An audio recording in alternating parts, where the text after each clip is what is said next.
Good morning, everybody. How are you doing today? I hope you had a fantastic weekend and are set up for a wonderful Monday. Coming to you early today, and not because I'm on the road. As you can see, I'm actually here in my home studio. I'm coming to you early because I've actually got some work going on in the house today, and that's what I wanted to talk about today.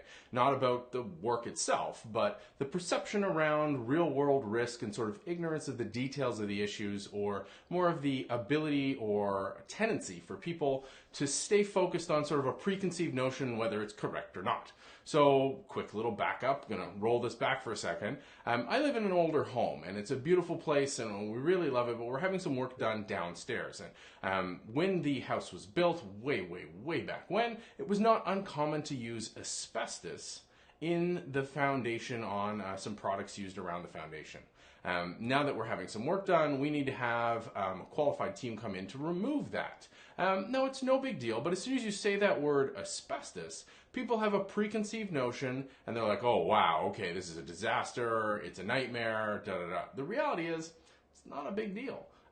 There are very known risk factors to asbestos. Of course, it's a horribly toxic and carcinogenic substance. It will make you sick, especially over the long term. But dealing with it is pretty much a known quantity. It's not a crazy thing to have to remove it, and to do that properly. You get in qualified abatement company and they'll take care of it. But that preconceived notion of like, oh, this is horrible, you're all going to die, stands true in a lot of things. And that's what I want to talk about today, was that preconceived notion when it comes to security, because I run into this way more often than I should, that people are freaking out about, they hear about a vulnerability and they go, remote code execution, no, that's bad, you need to stop that immediately, or your entire company can grind to a halt.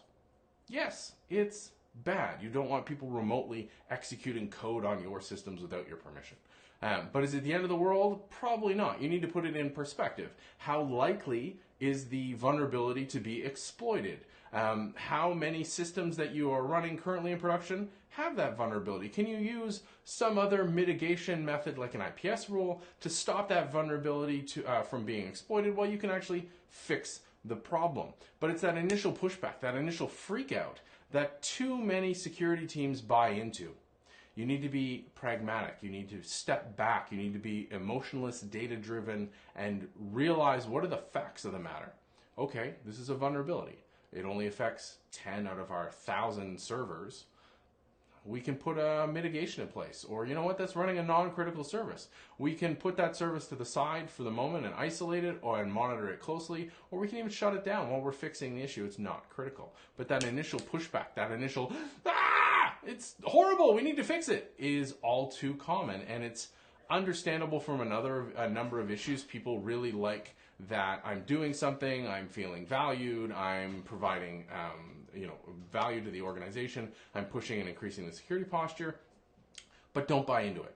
Hold back, use the data at hand. If you don't have the data, do the research and the legwork to get the data in order to make a decision that's based in logic. Just because you initially freak out doesn't mean that's the right reaction. Now, of course, sometimes it is, but you should have the data to prove it.